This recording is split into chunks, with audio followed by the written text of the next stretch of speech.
Hey guys, Matt from Motors. So today I'm going to be showing you how you can remove and repair rust on your car. It's quite common to get rust on lower portions of the car, around wheel arches. Normally this happens when you're driving the car. A stone shoots up and chips the actual paint, revealing the bare metal. And then when there's no protection on the metal, it starts to rust straight away. So it's always a good idea to have some paint mixed up the same colour as your car. And anytime you see any stone chips or any little bits of rust, you can go along and touch them in before they spread and get any worse. Because if you don't, you'll end up with this disaster. So rust repair takes 4 easy steps. 1. Remove the rust using sandpaper. 2. Fill the area with body filler. 3. Sand down the body filler to suit the body of your car. 4. Paint the area to stop it from rusting again in the future. So I'm going to show you how you can repair the rust, stop it from spreading. It's going to be quite inexpensive as well, and you can do it yourself. There's a few items we're going to need: primer and paint, but nothing that's too expensive. And you're going to go from this to this. Okay, so I'm going to start this process off with 40 grit sandpaper. Just in case you don't know the grits, 40 grit would probably be one of the roughest grits.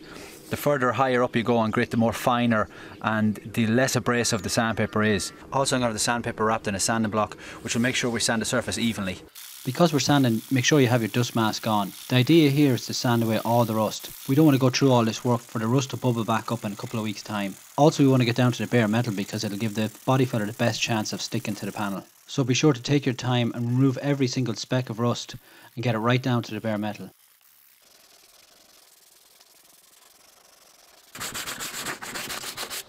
Okay, so we completely sanded away all the rust.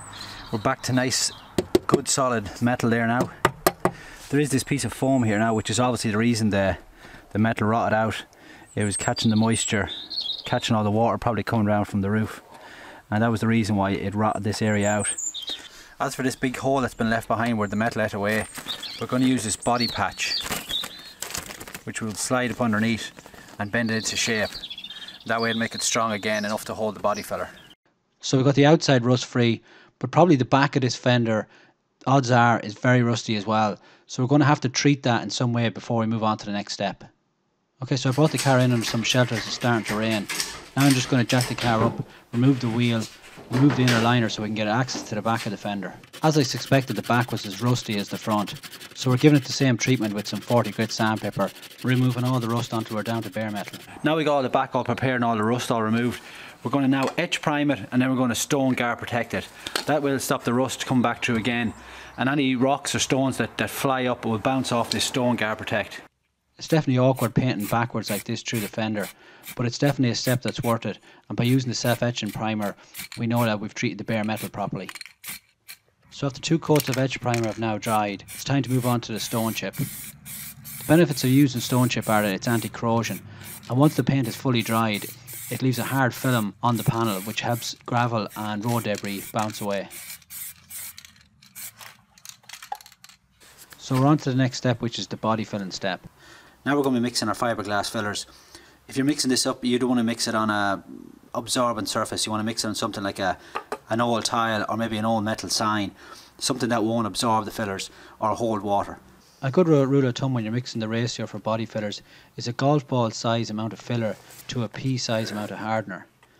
And also when I mix it, I pick it up and lay it down, and pick it up and lay it down. You don't want to stir the body fillers, as this will introduce air bubbles into the mix. Also, when it's properly mixed, it should be one uniform colour. The goal when we're spreading out the body fillers is to make sure that we fill in the void that was left behind where the rust ate away the metal. At this stage we're not worried about making it look too pretty. We're just trying to make the surface as flat as possible and try and keep to the contour and shape of the metal. And a step a lot of people forget is to clean your fillers card and your mixing panel down with some thinners, as if you try and move it later it'll damage the card. Okay, so it's been about 15 or 20 minutes and now the body filler is hard. We're going to be creating a lot of dust now because we're going to be sanding, so you want to get your dust mask on. We're going to be sanding this with 80 grit sandpaper, and as always we're going to be using our sanding block as well. So as I said, I'm using 80 grit sandpaper again. Fiberglass fillers is probably one of the hardest fillers to sand, but all you can do is take your time and make sure that you don't make the repair area any bigger than it needs to be. Okay, so now we're moving on to the lightweight body filler. This filler is a lot easier to sand than the previous filler. The same rule applies for mixing it: a golf ball size amount of filler and a pea size amount of hardener, and again mixing it up and flatten it down until it's one complete uniform colour. It's quite important to blow away the dust between each step. We don't want any grit getting into this fine filler. With this filler we're going to spend a lot more time getting the shape right. It's a lot easier to spread than the fiberglass fillers, and also the more time we spend now getting the shape right, the less sanding we'll have to do when we start to sand. Also we'll remember that we don't want to make the repair area any bigger than it needs to be.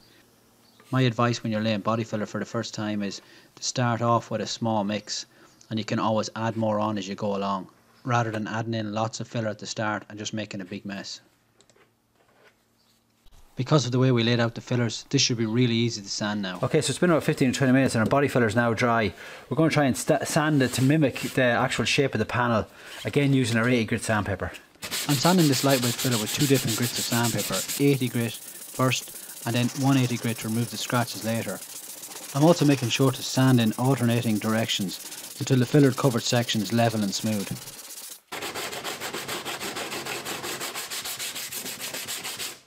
Okay, so we just finished with the lightweight filler. Now we're going to go around and fill in any little pinholes with some 1K stopper. It's just a matter of putting one coat over the area and it'll fill in any little imperfections. The great thing about this 1K stopper is you can use it straight from the tube. It's also very quick drying. This will probably dry in about 5 minutes, whereas if we had used hardener with normal fillers, it probably would have taken 25 minutes or half an hour to dry. So that's why it's ideal for little last minute touch-ups.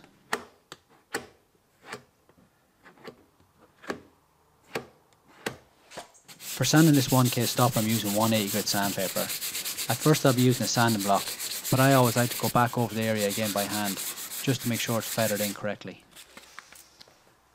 Okay, now that we're moving on to the next step, which is the painting process, I've made sure to sweep the floor. I've made sure there's no dust on the car. It's critical that we don't get any dust into our paintwork. We're trying to keep this area that we're going to prime as small as possible, so I'm going to go about an inch above where we sanded. A trick I like to do is fold the masking tape back on itself. That way when we pull it off after we've primed, it doesn't leave a real hard edge that we'll have to try and sand away. Just grab the tape, fold it over once, and then apply it.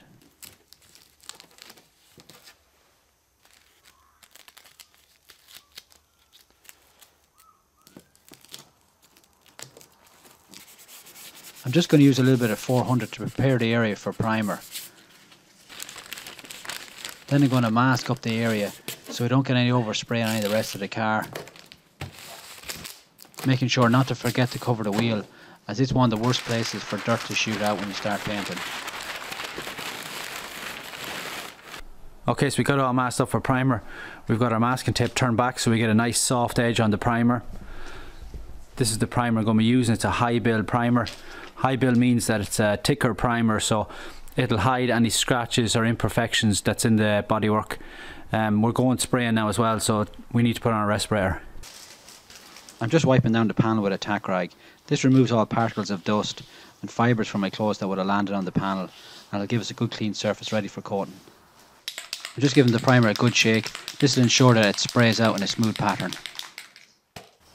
So this is the first coat of primer I'm putting on. I'm making sure to go extremely light and not to get any runs in the paint.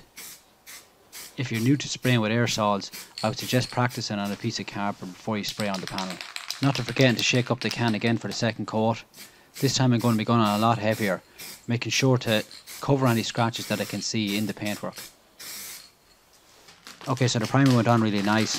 I'm really happy with the coverage. There's no scratches or imperfections showing through the primer. So now we're going to move on to the wet sanding. Okay, so the primer is now dry. You could at this point bring the car to a body shop and get them to paint the fender for you. But I've got the paint mixed up to suit the colour of the car. And I'm going to show you how you can blend this wing in and make the paintwork seamless that you wouldn't even know had been repaired. So we're using 800 grit sandpaper for this. We're going to be using our sanding block as well. And this is going to be a wet sand, so we're going to be using a small amount of water as well. The most important thing here is that we apply even pressure when we're sanding. And also the feathered edge where the primer meets the original paint should be super smooth and it shouldn't feel like there's any transition. And also we want to be sanding past the primer about 2 inches onto the original paint. So to prepare for the blend I'm using a bit of Scotch-Brite. This will allow us to scuff up the panel without putting too many aggressive scratches in it. So when we base coat and clear coat over, these fine little scratches won't show through, allowing the join between the new paint and the old paint to be seamless and invisible.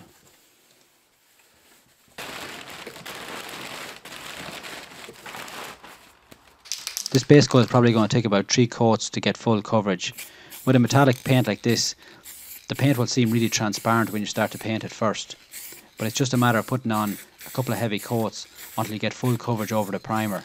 The primer being a lighter colour as well will make it much more difficult to cover. Okay, so now we're on to the second coat. I'm making sure to keep the can moving and not staying in one spot too long. With the base coat it can be really tempting to try and get full coverage straight away, but you have to have patience and build up the layers slowly. Now that the 2 previous coats have dried and I'm onto the third coat, now I'm making sure that the paint is covering the primer fully and that there's no light spots or dark spots, but also remember not to go too heavy with the paint as it can darken the shade more. Okay, so it's been about 15 or 20 minutes since we sprayed the last coat of base coat. It's now fully cured. It's quite easy to tell when it's fully cured as it'll have a real matte finish. Okay, so we got the base coat on. The trick with base coat is not to put on too many coats. The more coats you put on, the darker it'll get, especially with a metallic. That's why if you think you're getting near the colour of the vehicle, stop if you've got full coverage. Now we're going to put on the clear coat. Okay, so the trick with the blend is we want to keep the can tilted at an angle. So we're not shooting the paint up the panel.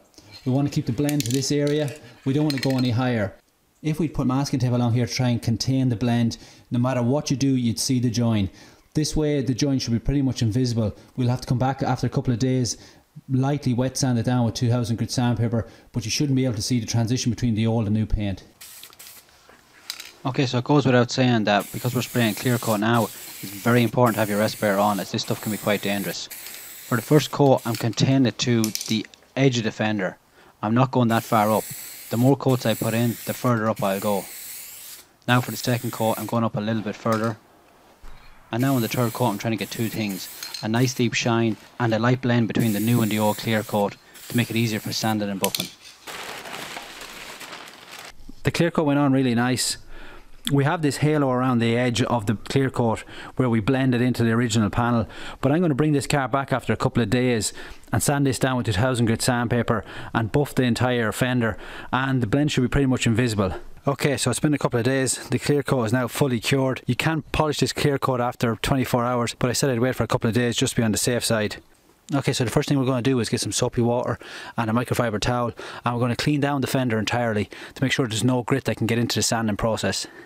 If you've ever seen deep swirls on someone's car on a sunny day, this is from the washing of the car, where the car has been dirty and has had grit on it, and when the car is washed, it just scratches up the surface. That's what we're trying to avoid here by cleaning down the panel first. The only sandpaper we're going to need for this process is 2000 grit sandpaper, and we're going to wrap it in a sponge or a piece of foam just so we can sand the surface evenly. Then we're going to spray it down with our water. The area we blended feels rough to the touch, so I'm going to start sanding that area until it feels really smooth. I'm being careful with the fresh clear coat here not to sand too long in one area, and also on the body lines where it'd be a lot easier to sand right through the clear coat. Now we're giving it a wipe down again with our microfiber towel, as we don't want the slurry from the sanding process to be moved on to when we start to buff. Okay, now that we sanded with the 2000 grit sandpaper, you should be able to feel the transition between the new and the old clear coat. Before it was a rough transition, now it's super smooth. So now we can move on to the compound stage. Okay, so you could do this next step by hand, but I would strongly recommend getting a buffer or a polish machine to speed the process up. This is just a regular grade compound that I'll be using to buff the area. Okay, so I like to put the compound on the buffer first and then dab it onto the panel in different areas. This allows an even film of compound over the panel before we start to buff. Because this clear coat is quite fresh, I'm starting off with the buffer on a low speed. I'm just taking my time and making sure to keep the buffer moving, not to burn the clear coat by staying in one spot too long. You can also spray some water on the surface, which will help avoid this. I'm making sure to buff the door as well, that way there is no big difference between the door and the fender. And as we give it one last wipe down with our microfiber towel, we can see the nice shine starting to come up and our blend looks invisible. Okay guys, so check out the final results. No more rust. We've blended in the clear coat and the base coat so you can't even see the blend. We've treated the back of the panel as well, so it's not going to rust back through. If you remember what this was like before, it's a huge improvement, and we didn't spend a lot of money to achieve this either. And this is something you could do at home yourself without doing any welding or having any special tools. I really hope you guys enjoyed the video. If you have any questions, send me a DM, and I'll see you in the next video. Thanks for watching.